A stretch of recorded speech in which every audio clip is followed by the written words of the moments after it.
So a little bit of background. The wife decided that our deck needed a hall tree. Now I had to Google what a hall tree was, of course, but it's this thing that sits in the hall, and you can hook.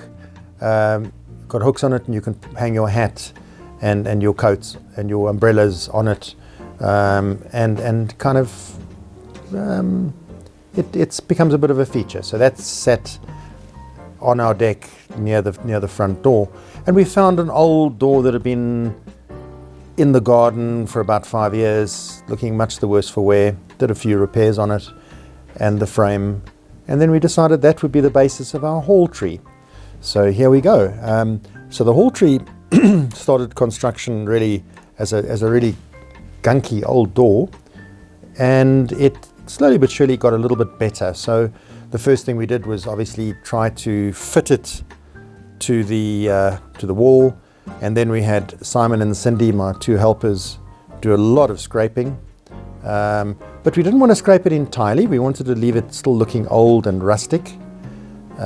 We did a bit of cutting of some of the bits, and then we found an old table. One of the legs had fallen off and broken off. So what we did is we stripped the table, and Simon and myself are seen reassembling the table with the one leg that fell off at the back, because obviously this table would be attached to the hall tree or the wall or something, and we didn't really need to worry about the one back leg as a result. But we did have to fix the table a little bit. So we fixed the table.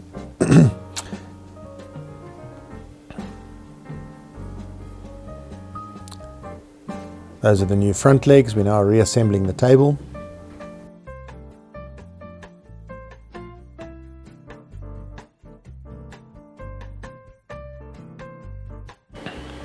We also decided that we would keep the core of the table old, but obviously fix the new positioning of the leg.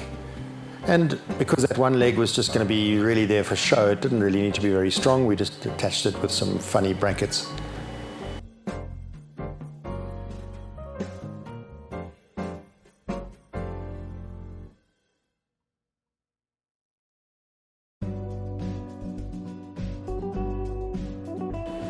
Took a bit of effort to assemble it and get it all square.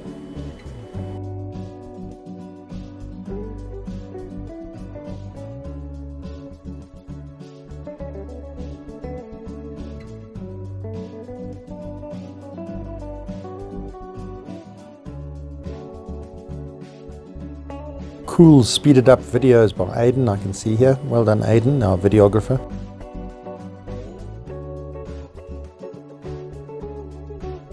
So we left the let's try it again. We left the door fairly rustic looking. We used a bit of old chalk paint and a couple of bottles of new stuff. And we kind of changed the color a little bit, but kept it looking old and worn. First thing, of course, to do was to just try it on the back to see what the effect would be. So we liked how that turned out. That is the back, of course. And that was a good experiment then to help us do the painting on the front when the time came. You can see the good old Oregon pine frame survived many years out in the bush. All right, so shaggy dog in the picture. You'll see that we now turn the thing over, and we decided good opportunity to get all the wiring in place, because we wanted lights, we wanted plug point, and it made sense to run all the wiring and pin it all down to the back. And then of course we had to get a piece of cable to actually do some wire from the bottom of the house. So there's a little box that we put in coming in the bottom of the house into the cellar, so we could get some electricity into this unit.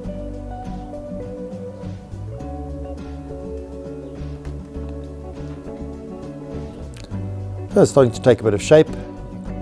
We've got a nice little square hole waiting for the plug point. We obviously needed to now connect up the electrical system to the current feed from the house. So there you go, there's the plug point, the connection box. There's the connection box that brings a safe feed in with enough power to run the lights and the plug.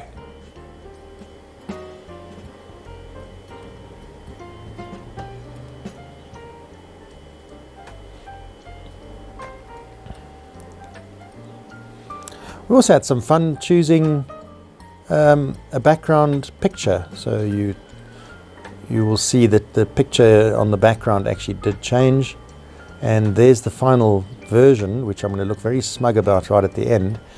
And the final picture chosen was actually painted by my wife's aunt, and it proved to be a very successful and pretty background. All in all, a very good project. You can see how pretty it has turned out, and we even have our first hat and coats hanging on the hall tree. We are done. Like, look. Yeah.